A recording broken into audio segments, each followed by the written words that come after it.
katta shalonda kelyapti. O'shani o'tkazib yuborib, mana eng qizig'i buni razgonini menga yoqdi, qaranglar. Ketdi. Оборотлari 5000 gacha chiqadi. Ikkinchi skorosda 70 largacha chiqarib olsalaringiz bo'ladi. Uchinchi skorosda 100-120 gacha chiqarib, keyin dalshi. O'zi mana 100 ga chiqdik. Qanday? Shuncha tez razgon oladi avtomobil.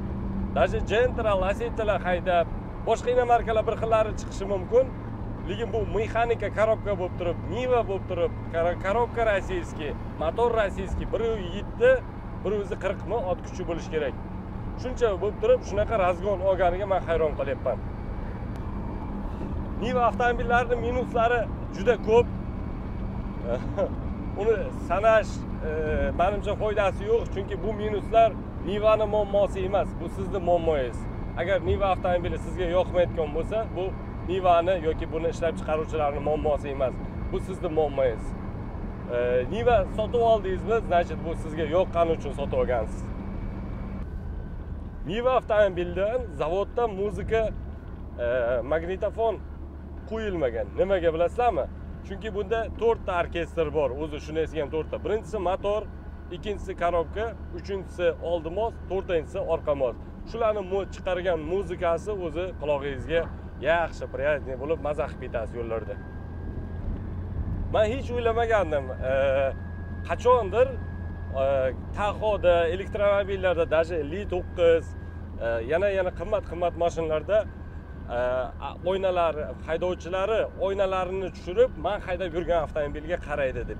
Imенно Niva haydab yurganimda o'sha haydovchilar o'ynalarini tushirib, meni bu avtomobilga qarab, mendan so'rashyapti, yili nechi buni, narxi nechi pul turadi deb. Agar bu videoni ko'rayotgan bo'lsangiz, menimcha sizda o'zi Tahoe bor yoki BYD bor yoki uyingizda kamida 2 ta, 3 ta avtomobil bor. Yoki siz asalchisiz yoki fermersiz. O'rtoqlar, avtomobil Niva Legenda 2024-2025 versiyasi. Bu o'zimizda O'zbekistonda tuning qilingan, buni standarti ham bo'ladi. Oppoq, oldida qora kichkina bamperi, orqasida ham kichkina bamperi bo'ladi. Faralari ham nakal. Bunda esa diodlik faralari turibdi. O'rtoqlar, narxlari birinchi o'rinda 230 million so'mdan 260 million so'mgacha. Eng qimmat komplektatsiyasida konditsioner, zerkala, shunaqa narsalar bo'ladi. Boshqaruvchi, yana ko'p birikta opsiyalari bo'ladi. O'rindiqlarni isitish ham bo'ladi. Eng qimmatida, eng arzonida o'sha konditsioneri bo'lmaydi, o'rindiqlarni isitish bo'lmaydi. 230 million so'mga. Ko'plar aytishi mumkin, buni o'rniga unaqa olsa bo'ladi, bunaqa olsa bo'ladi. Bilasizlarmi? Buni olgan avtomobillar, buni sotib olgan shoferlar, masalan, xaridorlar uyda 3 ta 4 ta o'zi mashinasi bo'ladi. Kamida 3 ta 4 ta yoki asalchi yoki ferma yoki 5000-6000 ta qo'yi bo'lsa kerak. Avtomobilni ko'rinishini qaranglar. Qanaqa zo'r qilib ishlangan, tonirovka qilingan. Oldi faqat tonirovka qilinmagan, orqasi disklari tashqariga через вставка qo'yilib chiqarilgan. Razmeri ham вообще dahshati buni. 235 tak 45 R18 disklar turibdi. Qaranglar, parok ham qo'yilgan, zavodskiy parok bo'lmaydi. Oldida mana bu bamperlari ham o'zimizda tuning qilingan. Avtosalonda o'zidan tuning qilingan.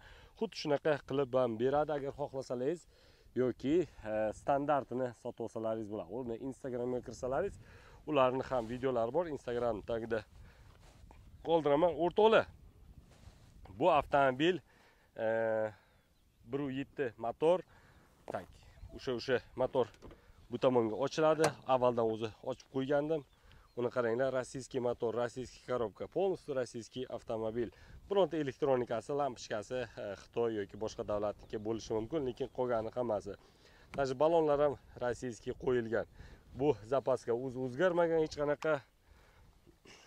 Motor tomonlari ham damkratni ko'rasizlarmi, qanaqasini qo'yilgan. Eng eski damkratlardan bittasi akkumulyator avtovazniki o'ziniki turibdi. Bu yerda karburator yoki karburator yoki injektor. Bu nima ekan bu? Bu motorchasi ekan, mana oynalarda artish motorchasimi shunaqa bo'lsa kerak. Voy, воздухозаборник. Shu yerdan salonga menimcha havo tortib ketsa kerak. Tak, bular nima? Elektronniy blok управления, shunaqa narsalar bo'lsa, datchik, даже datchiklari ham bu yerda rossiyskiy turibdi, ko'raysizlarmi? Hamma, bachok, bular hammasi rossiyskiy datchiklar qo'yilgan o'rtoqlar. Nima deysizlar avtomobilga?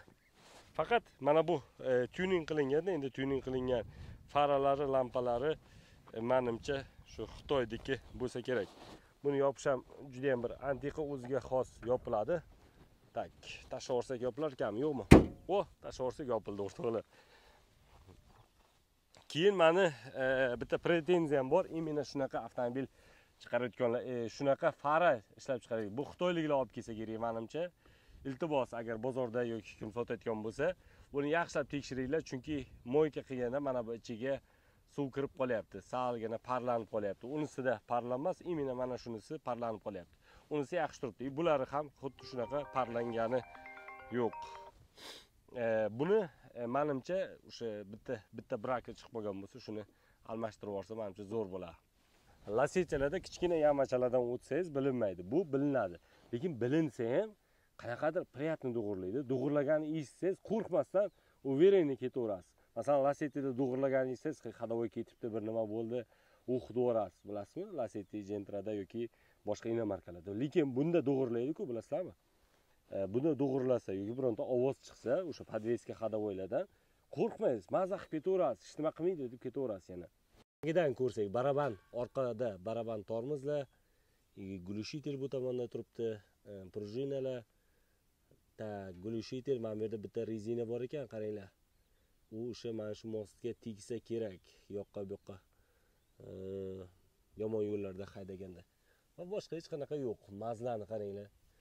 Mazut surtilganmi, nima qilingan bu yerda bilmadim. Lekin antiqa juda. Bu tomonda ham xuddi shunaqa mazut surtilgan joyi bor ekan. Tak, glushitelni krepleniyalari. Buni qaranglar, svarkani o'rtoqlar. Shunaqa kamchiliklari bo'lsa ham, kecha ham ko'rdim-da. Kecha ko'rdim. Buni avtomobilni salonga olib borib topshirib, endi qichqurunga uyda turmasin deb olib borib topshirganimda traversda kelib to'xtab turibdi. Meni haydab kelganimni ko'rib, aka zo'r mashina ekan deb to'xtab o'zining mashinasidan tushib, salonning ichiga kirib buni ko'rib, zavod qilib ko'rib, qiziqib yotibdi-da. Traversdagi haydovchi, o'sha traversning egasi menimcha. Men hayron qolyapman. Nimaga bu avtomobilga shuncha qiziqadi? O'zim ham qiziqib qoldim-da, chunki masalan, qo'rqmaysiz avtomobildan, o'yinchoqda umuman qo'rqmaysiz. Masalan, nima deb sizlarga tushuntirsam? Qanday tushuntirsam? Avtomat kalashnik bor-ku, umuman отказ qilmaydi. Tashlaysiz, yerga ham boshqa narsalar qilasiz. Undan qimmat avtomatlar bor, masalan, snayperlar, avtomatlar, amerikanskiylar. Ulardan qo'rqasiz, buzilib qoladi deb avaylab yurasiz. Avtomat kalashnikda avaylamaysiz. Xuddi shunday bu Nivani ham avaylamasdan haydasa bo'ladi. Qo'pol bo'lsa ham, qo'pol avtomobil bo'lsa ham mazza qilib haydasa bo'ladi buni. Ko'rinishini qaranglar. Narxlari aytganimdek 230 million so'mdan 260 milliongacha. Telefon nomerlarini videoning tagida qoldiraman. O'zlaringiz kirib ko'rsalaringiz bo'ladi. Razgonlariga vobshe qo'yilib qoldi. 5000, 6000 оборотgacha chiqarsa bo'ladi. Masalan, ikkinchi skorostda 80, 70-80 gacha chiqarib gaz bosib, keyin uchinchiga o'tsa bo'ladi. Uchinchida ham shu 120 gacha chiqarib. Shunaqa zo'r anov razgon olyapti. Birinchi skorostda 40-45 gacha chiqarib olsangiz bo'ladi, o'rtoqlar. Mana bu ruchkalari bilasizlarmi? Jigulidan. Jiguliniki. Eshigini yopilishini qaranglar. Maza qiladi odam.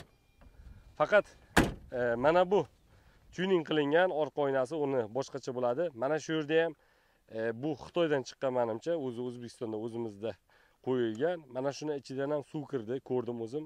Karcher bilan uzoqroqdan suv kirganda mana bunlari salgina terlab qoldi. Buni ham iloji bo'lsa germetik, yaxshilab germetika qilish kerak. O'sha tuning qilayotgan vaqtida ham pastda niva ketyapti, ana unisi. Uzuni. U bilmadim narxi necha pul, lekin uni ham zakaz qilsa bo'lsa kerak. O'rtoqlar, avtosalonga kelsalaringiz yoki telefon nomer qoldiraman. Kelganlaringizda shuni telefon qilasizlar, qanaqa niva kerak bo'lsa, qanaqa tuning kerak bo'lsa telefon qilasizlar.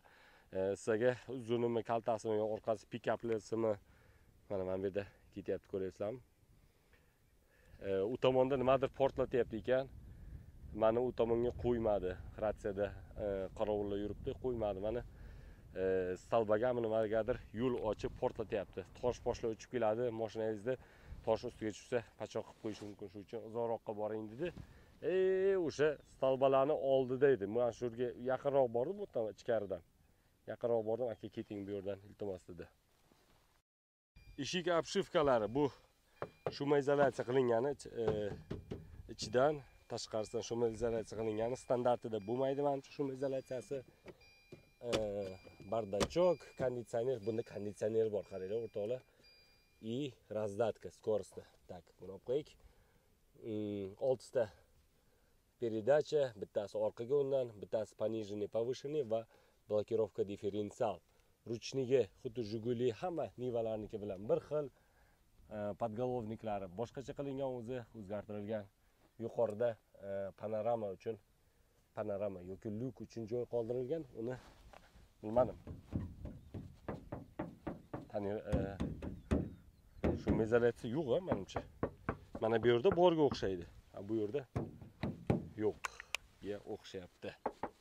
Bu yerda ham yo'q ekan shu izolyatsiyasi. Niva Legend o'rtoqlar. Antiqa joyda yuribman.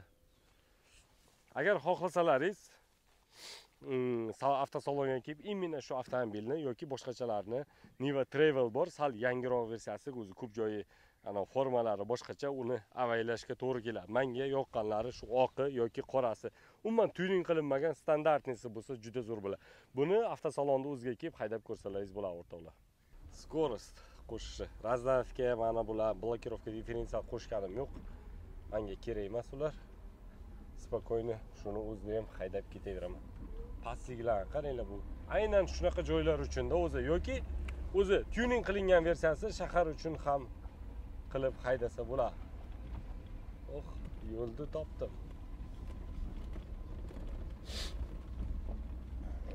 Agressivni yo'llardan sinab ko'rmoqchi edim buni. Faqat sal avaylayapman, chunki mana bu obveslari tuning qilingan-ku bu. Bamperlari chizilib qolishi mumkin. Endi bamper necha pul turadi? Tursa, imенно buniki 200 ming, 300 ming tursa kerak. Balki arzon ham turar, 100 ming so'mmi almashtirib tashlasa bo'ladi, lekin baribir ortiqcha rasxod. O'zi benzin tugab qolyapti, chunki ko'p haydaganimga. Uni zapravkagacha yetib borsam bo'ldi. Agar yeta olmasam, yo'lda birontadan to'kib olishga to'g'ri keladi.